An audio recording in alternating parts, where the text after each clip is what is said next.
Welcome back to another episode of the Biz Magic Podcast, your place for all things tech in your online business with some solid hits of general biz chat too. My name is Patty Meyer, and I am the CEO and founder of Biz Magic, where my team and I support entrepreneurs who are overwhelmed by the back-end tech of their business. We create, implement, and teach the tweaks that help our clients make a bigger impact with less stress. You know what's really fun? Trying to run a business while also being a great leader. Leadership and team building are some of the trickiest parts about growing a business because, let's be real, people are complicated. There's definitely no one size fits all leadership style. There's no magic formula for the perfect team. And as far as I know right now, there's no tech tool that's going to help your leadership struggles disappear.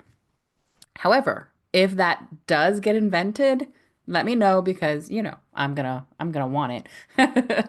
That's why today I am pulling back the curtain on leadership by bringing in a few very special guests, my team. They're here to spill the tea on leadership, not just with me, but leadership in their own lives because they've been leaders in some capacity. They've had leaders in their lives, as all of us have. And so we want to kind of talk about the good, the bad, the awkward. We're going to talk about what makes a great leader, the mistakes leaders make, and what they've learned from their own leadership experiences. So I'm going to start by telling you just a little bit about each one of the women joining me today, but you'll be able to read their full bios in their show notes. So let's go. Adriana Strama is an online business manager. She is my operations manager and client manager at BizMagic, and she's also our most senior team member, having been with me for 5 years as of April. Adriana is a certified online business manager with a talent for simplifying the complicated. A former teacher turned operations pro, Adriana knows how to create structure out of chaos. She specializes in helping six-figure entrepreneurs streamline their systems, manage their teams, and free up their time so they can focus on growth and innovation. Next up is Keriann Bellamy. She is a content marketing strategist and email copywriter, and she's BizMagic's content manager, which means she does pretty much most of BizMagic's social media and helps me with emails, blogging, all of that fun stuff. Keriann helps health and wellness coaches build authentic, results-driven content and email marketing strategies so they can engage their audience, grow their list, and get their message out to more people. And last but not least, we have Varalaxmi V, systems and tech expert. She is a tech VA and client manager at BizMagic. Varalaxmi is a business and systems strategist and an aspiring speaker. She's a mother to a sassy little girl whose glowing personality inspires her daily. Her entrepreneurial journey began in 2019 when she moved to the US and accidentally became a business owner. What started as a simple freelance gig quickly turned into a passion for building systems, creating balance, and helping others thrive. These women together also make up BizMagic's strategy team. So it's super exciting for me to have them here talking to me today and sharing with all of you. All right. Thank you all so much for joining me today. Obviously, you know how much I adore you all on my team. And so I'm really excited to talk with you three all about leadership. Both in the way you showed up as a leader in your life, but also as you've experienced leaders as well, because we've all been on all sides of that. So I would love to just start with, obviously I've read your bio already, but if you just want to give me and the audience a little bit about yourself, tell us who you are, that would be really great. Adriana, let's start with you. Sure. I'm Adriana. So I'm the operations manager and a client manager at BizMagic. So on the client management side, I'm the liaison between our clients and our team, ensuring that they just have a go-to person for planning, strategizing, and all of that. And then from the ops side, I help streamline the operations. I'm a soundboard for Patty, and I like to call myself a professional nagger, making sure that everyone does what we ask them to. This is true. This is true. Adriana nags me like nobody else, but it's the best possible thing in the world. I don't know. Sometimes I say I don't know how I would survive without Adriana, and I always just want to clone you. That's kind of how I feel. All right, Carrie Ann, why don't you introduce yourself? Yeah, hi. I'm the content manager for BizMagic. So I do a lot of the content strategy and a lot of the writing too. So do blog posts, email newsletter, social media, all that good stuff. Hey, awesome. And Varalaxmi? Hi, so I'm Lakshmi, and for BizMagic, I am their client managers and tech and systems strategist sometimes.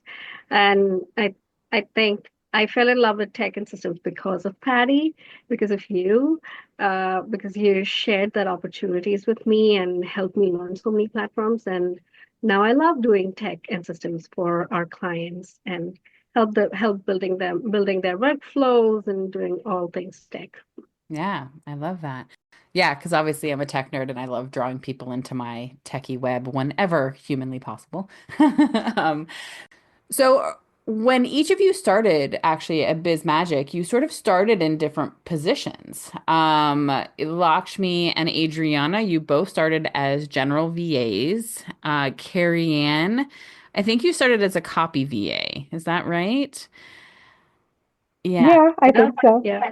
Yeah. So I would love to hear a little bit about if any of you want to talk on what that journey looked like for you as far as like what led to sort of you navigating that, right? So Lakshmi, you moved into a tech VA and then a system strategist and a client manager. Adriana, you went into a client manager. You are our very first client manager and then operations, and now you're doing OBM work. Carrie Ann, you really have blown up as far as marketing strategy and all of that to just like an amazing level. So I'd love to hear if either of you want to talk about sort of what that looks like and what roles leadership has played in that, not only just not just me, of course, but in general in your life that maybe have led to those journeys.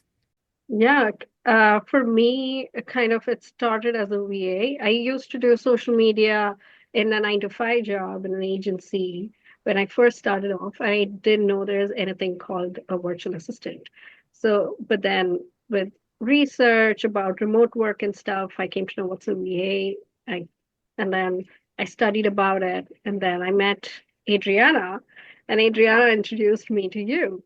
So when I came into BizMagic, I was probably doing tasks like just getting the post ready, putting it on a scheduling app, but slowly with a little bit of experience and the leadership that played the major role in it was you showing us how to do some of the stuff and you being comfortable with delegating some of the tasks to us and trusting me with it, whether it be creating an email newsletter or creating an automation or starting with some sort of course creation platform. In every step of my way, I saw you organizing your business um, in such a way that it is helpful for us to go in and then go and look at resources and look at where everything is and kind of learn ourselves. You're not like sitting on Zoom and teaching us, but you are enabling all the resources on the back end so that when we are working, we have that entire library to go in and kind of check things out. So that helped me a lot to kind of understand where my expertise are, where I can grow and what I can learn. I started as a social media, but I knew how much I did not enjoy that part of being in this business. I loved Mhm. working from home. I loved working with entrepreneurs like you and coaches. But slowly, I realized like I love more of the tech side of it. I love supporting the back end side of it. And that kind of has, I would give the major credit to you because you are a tech nerd, like you call yourself, and you kind of organize your business so well that um, I could go in, look at some resources, learn new things, learn new platforms with ease and without being, a burden to you in any way, Right. you know. Yeah. Yeah, that kind of helped me in the transition. Yeah. That's as a leader, hearing that is really interesting and powerful because you and I were on yesterday, setting up a CRM tool for or a project management tool for somebody. And I was just like, dude, I don't know. Like your brain is so much better at this than me and organizing this information and I, look at the people on my team and I'm like, you know better than I do about this. And so when I hear that I created sort of an environment that allowed you to do that, but then I also am looking at you like, you know better than I do in this way. And we all can learn. And my point of this is that we all learn from each other because our brains Yeah, are all just so different. And that's where there's no hierarchy, that it's just a human showing another human how their brain works and how they organize information, and we learn from each other in that way. And so I think that is, I really love you sharing that, because that's exactly, yesterday I was just like, I don't know, I don't organize data in my brain the way that you do, which is what we need for this specific project. Yeah. it's the comfort that you created, right? With me and you, me being there, be like, I think this is what she will need, and you being like, I don't think so. That's right. It's working in my brain like that. So Yeah. you do you. So that kind of that comfort of the space also gives a lot of room to think and use my brain and not just depend on your instructions Right. to do something. So yeah, plays a major role. Yeah. Yeah, and I'd also like to add too that like echoing everything Lakshmi said about just creating this environment where you feel comfortable in, saying yes to things that feel really exciting, but also like just enabling this leadership of self. It's not always other people, like this leadership of self where you're able to really explore the things that excite you and really pay attention and reflect on like, what do I want to do more of? Because I started as a general VA as well. And that comes from a whole background of me just liking various things and easily getting bored with things. But then again, with the opportunities that you gave me and the fact that you were always open to having our roles pivot, grow into different things, I was able to say like, okay, simply because I don't want to just do this anymore doesn't mean like, oh, now I have to like fire Patty as like she can't be my client anymore and she, Right. right? Like we can't work together. So it's just again, fostering that open environment really allows you to just also lead yourself and allow yourself to be the leader and grow into things that that do excite you, because I never imagined myself going into the ops and OBM route and even being a leader. Like I'm a major introvert. I would never think of myself as a leader in the past. It was always like, that's the person who knows the most. They micromanage and this and that. I'm like, that's not me. Like, I don't know how to talk to people. I don't know how to do, like, I don't know how to lead someone. And working with you has actually helped me recognize that like my vulnerabilities and things like they're more strengths than the weaknesses I used to think they were. Mm. So Yeah. thank Yeah, I love that. And I think too, what's really interesting is, which wasn't something I thought that I wanted to necessarily bring up in this conversation, but I think is actually a really important point, which is that a lot of people who are introverts shy away from leadership because they feel like they're not well equipped for that because they're an introvert. But I'm a massive introvert too. And a lot of people who sort of meet me in the business realm don't know that about me and wouldn't know that about me. But I think that there's just a lot of that idea out there that because we're quieter, because I mean, and I think too, right? What is a definition of an introvert? Which is not necessarily that you're shy. It is for some people, but it's also mostly an energy thing, and that we just take a little more time to recharge, and we're maybe a little more intentional about who we share our energy with, and when and how we share our energy. And so being a leader while being introverted is quite possible. And There are some really powerful leaders who are introverts, and I think that it's something that people overlook sometimes because we often see leaders as being outspoken and boisterous and all of that, but there's so much more to that, to leadership than just that, because I think sometimes too that being internal is a really great leadership skill because we're thinking a little bit more about things and we're taking time to really assess things. And so I think that is really a strength in that way too. Yeah, I agree with that. And I would say if you look at the qualities that someone who might be more introverted has, because I also resonate with what Adriana said, I never considered myself a leader growing up. I always shied away from those roles just because of the associations we have with them. Maybe it's like, I don't want to be bossy. I don't want people to feel like I'm telling them what to do. I kind of was always someone who wanted to keep my head down. I was a very independent worker, and I always prided myself on that. Like, if you tell me what to do, like what needs to be done, I will keep my head down, get it done the way it needs to be done. I like was thinking about this, like I did theater all growing up, and that's what I got my degree in.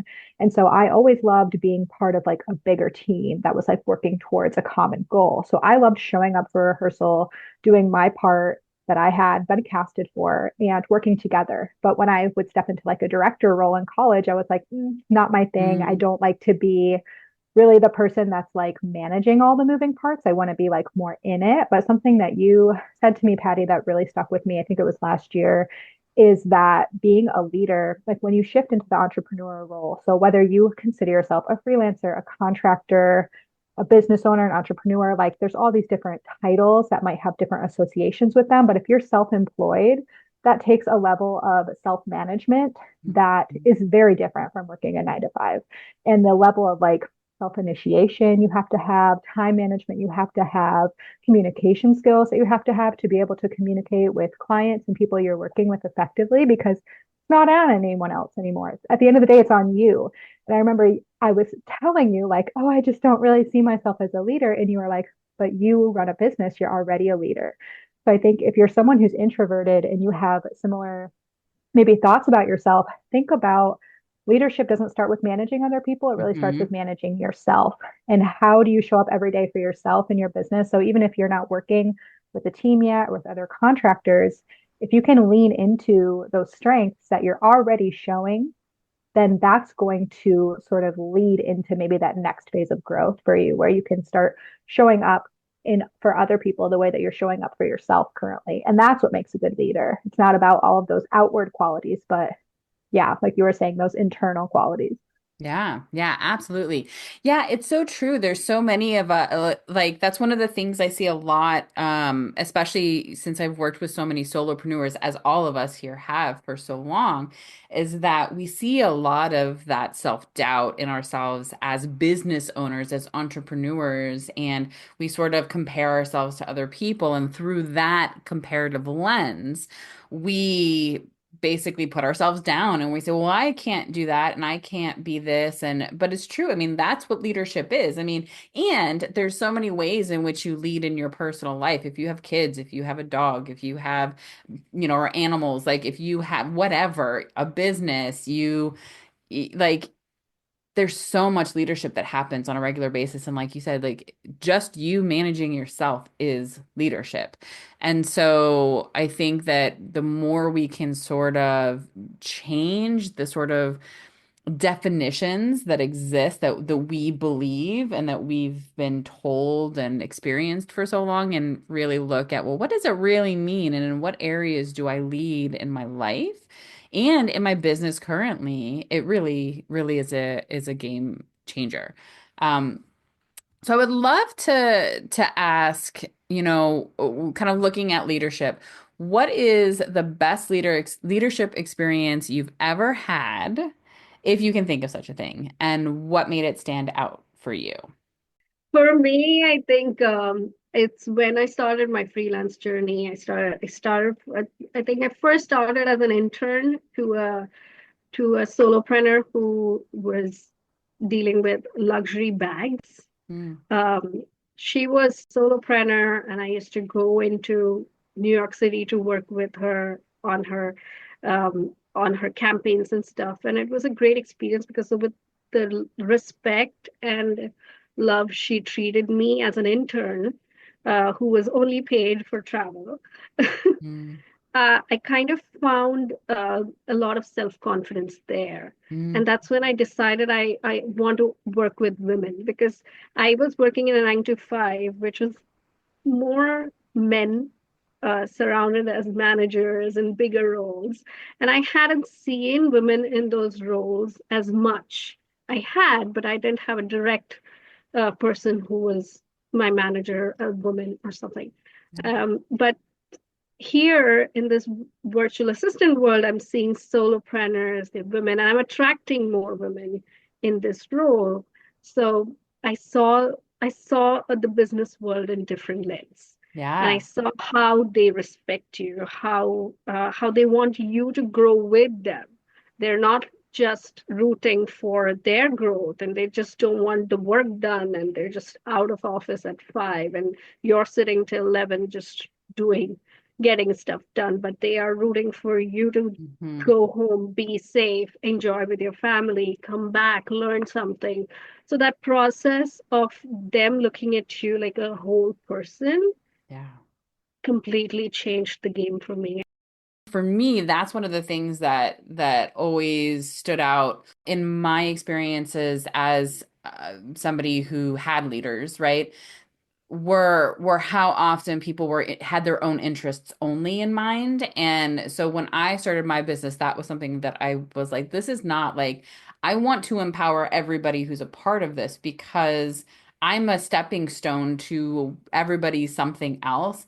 And while that can be hard sometimes, I mean, how many times to literally all three of you have been like, don't ever leave me. But the truth is that at some point you probably will.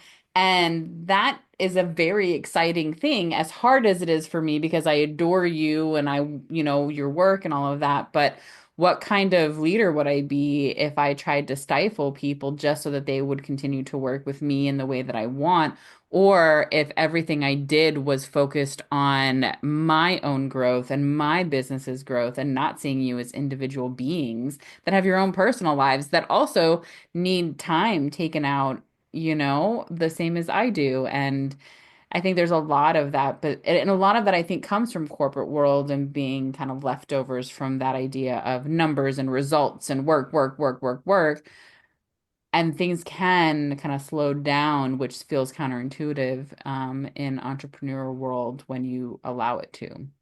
Yeah, I think that's huge. And I think what you said there is like there's a level of like when you start working with other people, they're not working for you, you're working with them, and it's a collaborative process. And if you can look at leadership more as a collaboration instead of a like hierarchy, I think that's where not only is the person that's working with you going to benefit and feel like they have the space and the freedom to like grow, but you're going to benefit as well, because you're not setting up like it's like what you said, Patty, about like it's almost like an interdependence, you Hmm. know, like you have to almost, it's not all about you and your business. It's more about the relationship that's growing because at the end of the day, it's about like the work product, not so much about like the ego, I guess. It's like that has helped me a lot with working with other people and building those like interdependent relationships versus maybe like a codependent relationship, Yeah. which maybe is what Lakshmi was talking about with like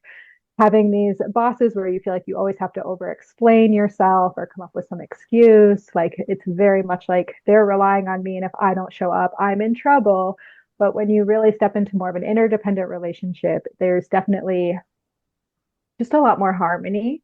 And there's more this sense of like, we're coming together to create something bigger than ourselves. And I just think the result is going to be more quality because it's not so much like this is about me and like my business and like what you're doing for my business. It's like, no, it's about what everybody can like equally contribute. Yeah, yeah. And I mean, if you allow people and encourage people to contribute the best and the most that they can in a way that really makes them feel um lit up, they're going to give you the best and even more for your business. I mean, if I hadn't encouraged that, I wouldn't have this amazing team. I mean, the fact that we all sort of together grew, I think, into this, let's start having monthly manager or strategic meetings for the business. That wasn't something I ever thought to do before. And it kind of naturally grew into it because we all together grew as we grew within Biz Magic and each of your own businesses. And so if we're trying to really pigeonhole people into a certain role and an idea of what they have to offer, that's where we're going to live. And we're never going to, like, you all enable me to grow as a business owner and as a human, right? I mean, I learned so much from each of you and the way that you're each learning different things in different worlds and programs and things that you're in. And so it's very much it's a relationship that goes back and forth. A reciprocal relationship is the word. It's a very reciprocal relationship with all of us, because that's, I think, the thing too is as leaders, when we are able to step back and say, oh, right, I don't know everything. And I get to learn from the people that I surround myself with as well. We all get better. And with my mission, we all do better in the world and have better and more to offer the world. So how has your definition of leadership evolved over the years? Right? So coming from backgrounds where maybe you've been in corporate or you've been, a teacher or, and now having your own businesses, and growing into, you've all grown into just really high level, amazing business owners. So how has leadership evolve for you and what leadership looks like and what it means?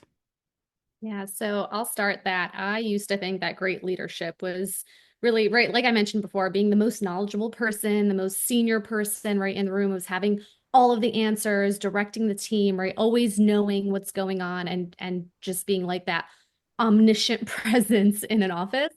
But like over the years, I've realized, and especially like when I've joined, right, the online space and entrepreneurial space, it's not really about control or expertise or, right, how much knowledge you have. It's really more about trust and creating the space for everyone on the team to succeed, right? So it's not about having all the answers, which again, that's why I always didn't want to go into leadership space, because it's like, oh my gosh, I wish I knew as much as that person did, right? Like I always felt inferior.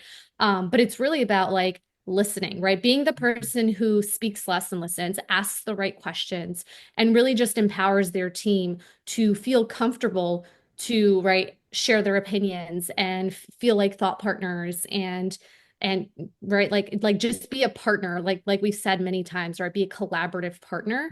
Mhm. So it's less about being in charge and really more so about how you show up for the people that you lead. Yeah. Yeah. Yeah.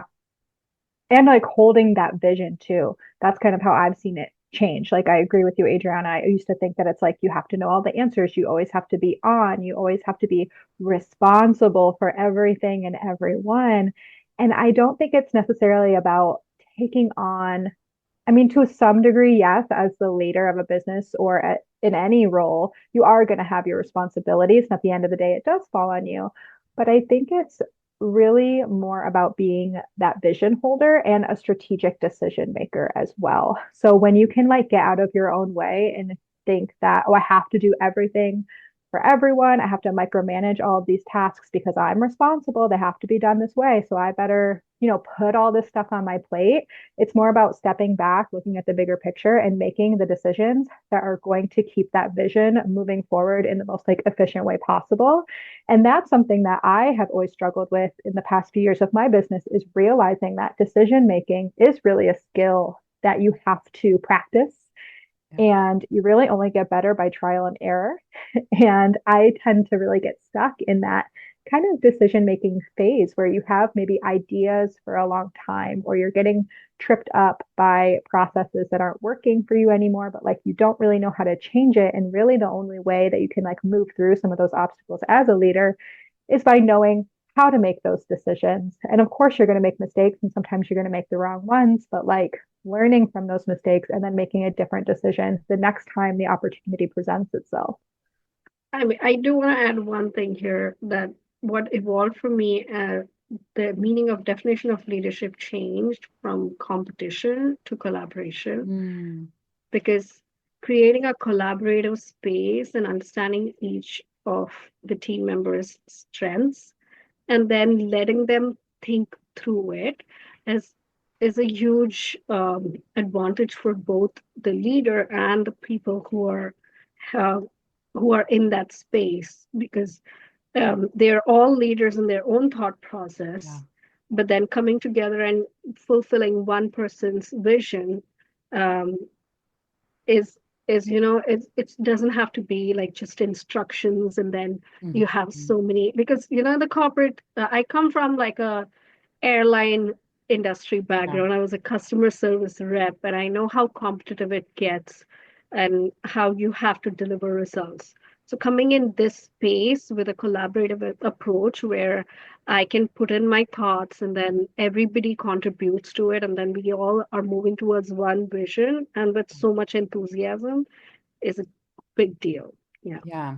Yeah. And for me, I think the same as what you guys are saying, in my past of having leaders, seeing people who I also was like, oh, well, you have to know everything and you got to just always know the answer and figure things out. And, and that changed for me over time too, where I really related to leaders who treated me like a person and who I could see was a human and who I could see not know things and connect with me and others on the teams to say, okay, how do we fix this problem? And so I think it's really about that being willing to admit that you don't know everything and that I think what makes a really strong leader is somebody who's like, cool, let's figure this out. And that is the game changer. And not only right, that goes to being a leader just in your business alone, but being able to say, oh, I don't know how to do this thing in my business that I should know how to do, but I can figure that out, whether that's hiring somebody, which is a whole other game of leadership, being able to say, I'm going to trust other people with things, or to learn to do this myself. So since each one of you have over time kind of moved into a position of leadership yourself, so you've been on this side of having leaders, good, bad, and otherwise. So I would love to hear a little bit about your experiences becoming a leader, managing other people, and what that was like for you, whether that's, something you want to share, maybe what you've learned about becoming a leader or challenges you've had. We've not talked enough about challenges here so much, so I would love to hear that as well. Because that's super relatable to people because we all struggle. And I'll start and say that one of the biggest challenges I had, especially as my team started to grow, is delegation. I hogged everything. And I remember the first time that Adriana became a client manager on the team, there was suddenly all this work for the team. And I remember very specifically at one of the team meetings or on Slack or something that somebody said, wow, this is great. I love Adriana being a client manager because we get more work.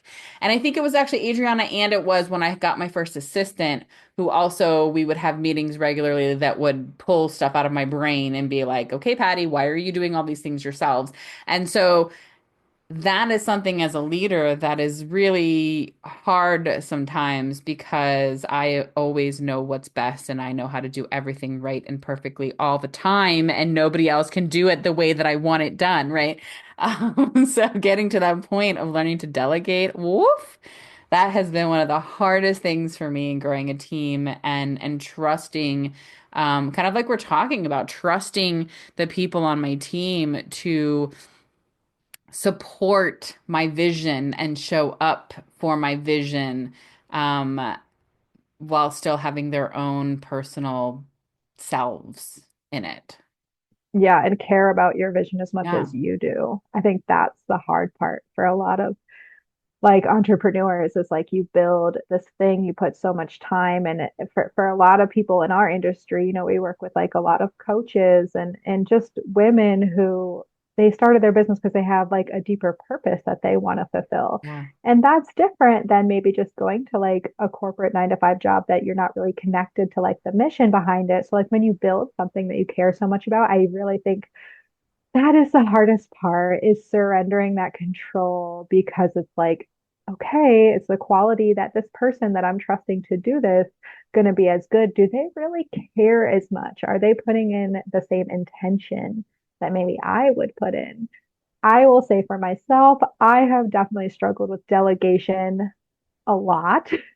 um, Specifically within BizMagic, the few opportunities I've had to delegate, and I could have had more. And I feel like there were times where I was like, I could delegate this, but I think the thing that I always run into is like, it's just faster Mhm. if I just do it myself, which is such a cliche, but it's so true. Because when I think about, okay, well, the time it's going to take me to really effectively communicate how this needs to be done so that it's matching the expectation that we've set for the client is going to be longer than if I just do it.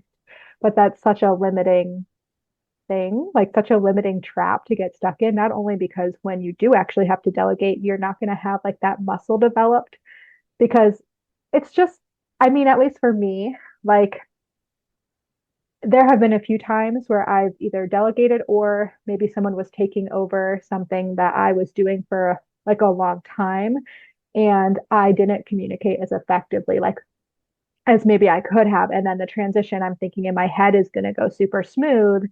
And then it's like turns into this whole thing. And I'm like, where did I, like, what phase of this did I mess up? I thought I was so clear. So, like, for me, the lesson has really been over communication. And I think a lot of times we get stuck in that because we're like, well, we don't want to come across as like, oh, maybe that's obvious, but like you never should assume that something is obvious because not only something that you talk about a lot, Patty, is like people process information differently.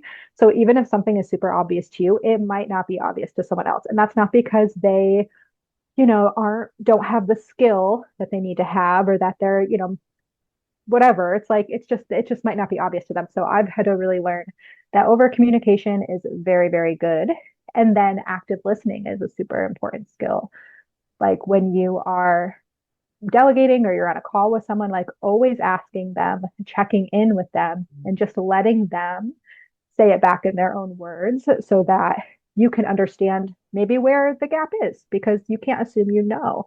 Yeah. So that's been like really helpful for me because I've had times where I didn't communicate and then something was lost in translation. Sometimes I don't even know what was lost. Yeah. It was like we're both confused and I'm not sure where or why, but yeah.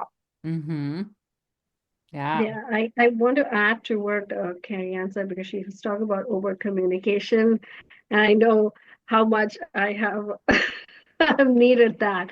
But along with that, I have also learned, have struggled with it, and I'm learning to ask the right questions to follow up Mm-hmm. and get the right answers back. For example, if somebody is not able to finish a particular task, how can I ask them the right question of saying that how can I support you and not being rude and not being like not understanding their situation and coming across as I don't care what you're going through, but then actually asking them like how can I support you if we're going to miss a deadline, please let me know now so that I can make other arrangements. And these are the type of questions I've learned to ask as I've evolved Yeah. as a leader. Yeah.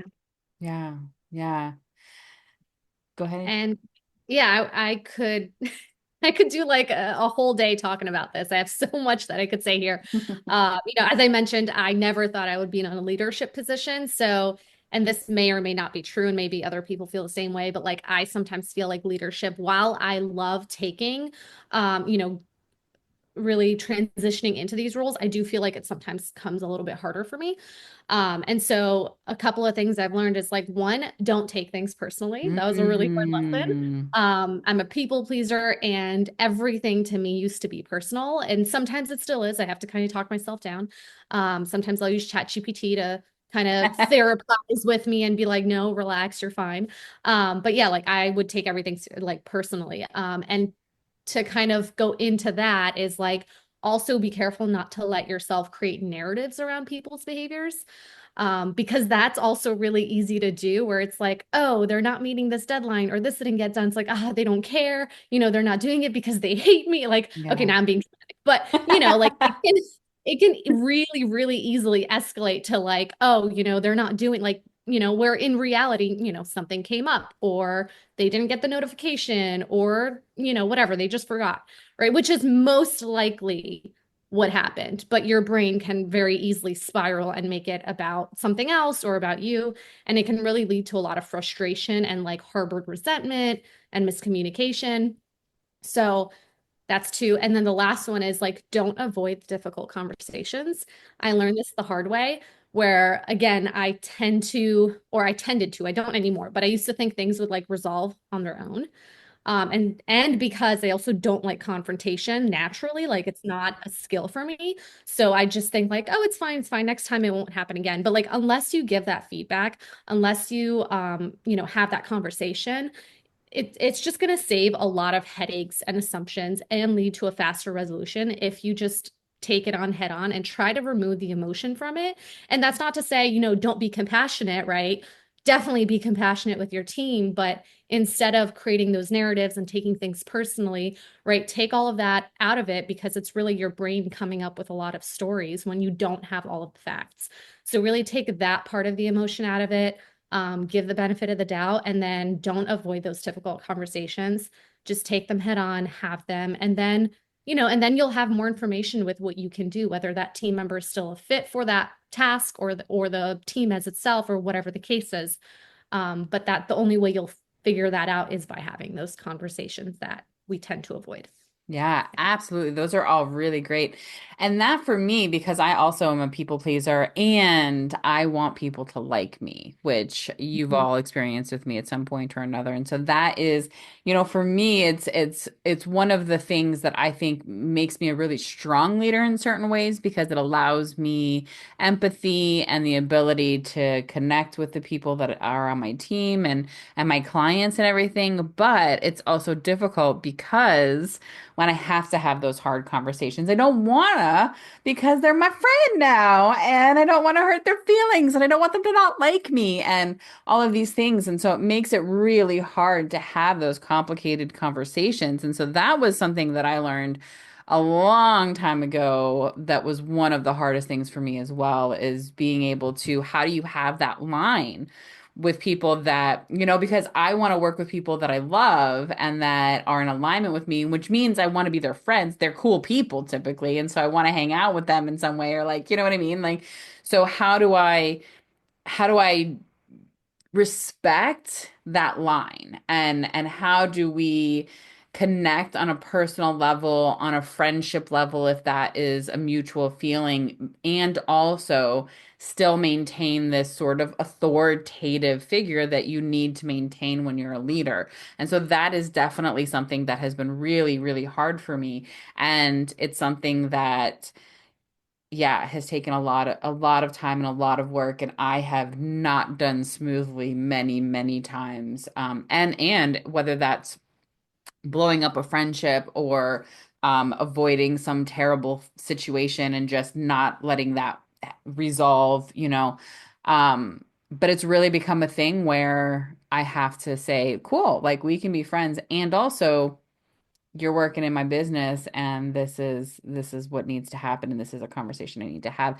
And I think taking time is really a big part of that. There's a lot of that 5-second rule or overnight or that sort of thing. And so that's really helpful for me. And then I also will always have people that I trust review emails I'm going to send or messages. Adriana has seen endless message. She knows all the things. And because she's the one that I go to and I'm like, oh my God, I can't believe this is happening. And what do I do about this? And like she gets the freak out Patty that then everybody else gets that cool. So this is what we're gonna do, and this is how. But Adriana, I always feel like she gets the crazy Patty that's just like freaking out and crying and you not knowing what to do and sending messages that are overly long and all of this stuff. And so Not crazy, just ungrounded. That's yeah. all.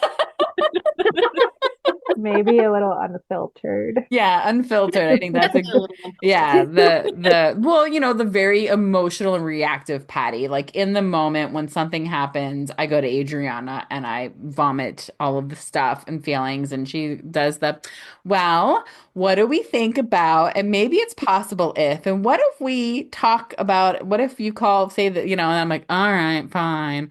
And then I go and calm down and I try again. And so I think really taking those moments to have trusted people that you can go to as leader, because that's the other thing too that I think we haven't talked about is how lonely leadership can feel sometimes and how isolating it can be because you're the one that does have to look like you have your shit together and you know what you're doing and all of that stuff and that everybody is kind of looking at to move us forward. But having that and allowing yourself the moment to be human in a leadership situation and have feelings and then step back and say, okay, this isn't personal. This isn't, the end of the world. And I can have a difficult conversation that is compassionate, that is strong, that is authoritative, that is supportive, and move forward. And the one other thing I want to say that's kind of I felt like come up repeatedly that I keep thinking about throughout the conversation today is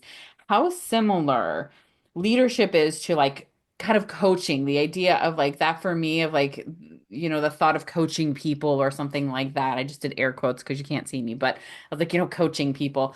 And how with that always feels like, well, how do you help people through a problem? Like you have to know what to say at all times.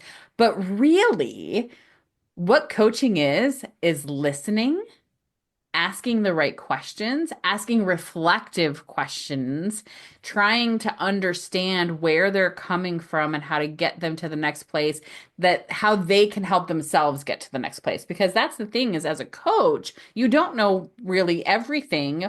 You're not there to be necessarily the know-it-all in this situation. You're there to be a support and a listener to move somebody from point A to point B. And that's what so much of leadership is it's you're really the mediator kind of and making sure things go from point A to point B to point C to point D and whatever that might look like that it takes that you don't have to know everything. And in fact, it's probably better if you realize that you don't, because when you get that ego out of the way, you're able to just sit and listen and hold space, and be able to do things like Keriann said, like how do I see where I've had a breakdown in communication, which brings me to the last thing is take responsibility. You are as a leader, as uncomfortable as it is, the one that takes accountability. If something breaks down on my team because technically of maybe a person and what they did or they didn't show up for a deadline or something, I still have to be the one to talk to the client and be like, yeah, we fucked up and I'm so sorry. And I may lose the client or I may lose money or whatever it is. But that's on me because this is my business in the end. And that is really hard. But you have to do that. And with that, it's taking the responsibility and the accountability and saying, well, how can I change this for next time?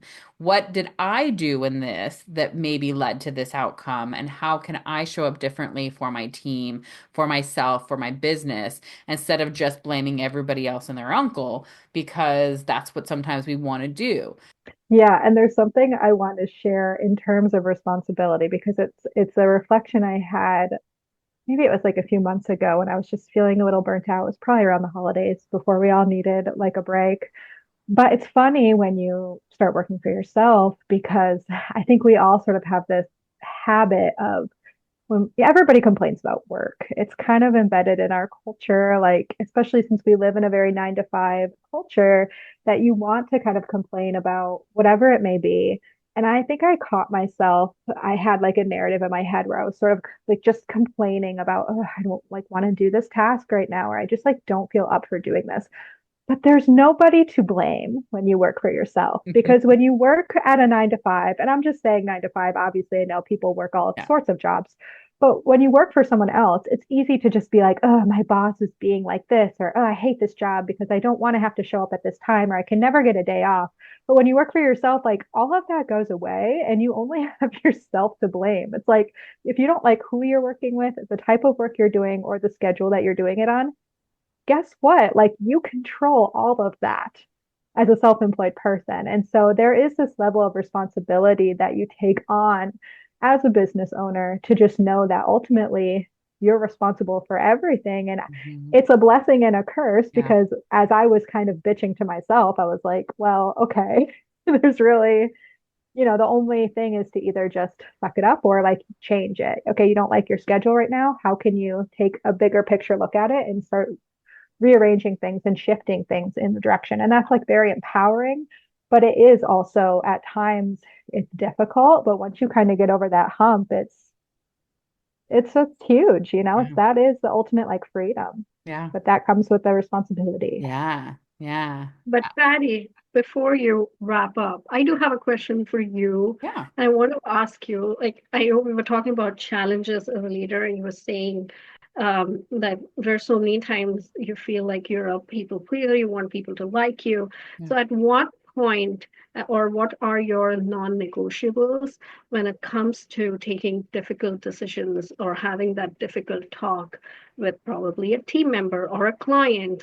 So like what gets me to that point where I'm like, whoop, Yeah. okay, time for us to have a conversation. Yeah, great question. Yeah. I mean, I think for me, it's when I've seen when there's a pattern, is usually for me one of the non-negotiables. Okay, this is something that's happening repeatedly because everything can happen once or twice. Life happens, shit happens. But when I see patterns that happen repeatedly, when I see growth that's maybe not happening, when I see disrespect that is happening, that's a non-negotiable for me pretty quickly. If there is a disrespect to myself, to another team member, to a client.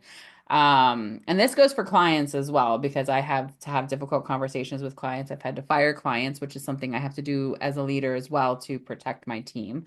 And so for me, those are the things where I see, okay, well, I've tried to say something nicely. I've tried to kind of assess. I've tried to ask questions and say, hey, how's it going? Hey, what's going on with that? Hey, what happened to this?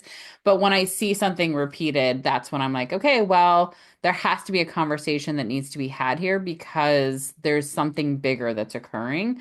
And this isn't working for me. And right, obviously, when we get to moments when it's affecting my business, like that is something that I can be the best human in the world and want to love everybody and make sure everybody is held and supported. But as much as we hate to say it, at the end of the day, this is my business and this is my livelihood. And this is because I have a team of 15 people, the livelihood or partial livelihood of 15 people. And so it is for me something that when I see behavior or actions or lack of actions that are affecting my team, my business, my overhead, my livelihood, those are when conversations need to happen. That's kind of the non-negotiable for me. Yeah. This has been really amazing. If there's anything that you've not said about leadership, whether it be as somebody who is a leader or somebody who is in a role being affected by leaders, is there anything left unsaid that you would like to share? Um, I think I've pretty much said everything I meant to say throughout the podcast, but I did want to throw out one resource. Yeah. It's the coaching habit, say less, ask more, and change the way you lead forever. We talked a lot throughout this episode about, providing guidance and right, saying less, asking questions, and all of that. So that book is really great at teaching you what are those right questions to ask to be a better leader. So I'm sure we can link it in the show notes, but that's a really good one to put on your book list if you haven't read it already. Yeah. There's also a book called Difficult Conversations, that is pretty well known for being a great resource for things like that. Yeah, and I think for me, the additional thing that I would like to share is leadership is so much more of an internal journey, and you go through a lot internally. So I feel like we need to learn to divide our thoughts between what is just in our head Yeah. and not true, what's not real, and what's real, and then show up for the real stuff, and then deal with the ones that's going on in the mindset part of a thing separately, but also notice that it's not real, it's just going on in your head. But then the real situations are different, and let's deal with those with complete authority and strength that we have. Yeah. Yeah. You want personal growth, become a leader. Yeah. Yes. Like, absolutely. Absolutely. I think the last thing that I would add is just if you are someone who wants to step into a leadership role, and maybe that looks like, bringing someone else on to work with you, is really go into it with that collaborative mindset and building relationships. I think when I think about all of the client relationships I've had in my business, the ones that have been the most successful and the most sustainable, so people that I've worked with long term, like you, Patty, I've been working with for almost 3 years. I have a few other clients that I've been working with for a long time.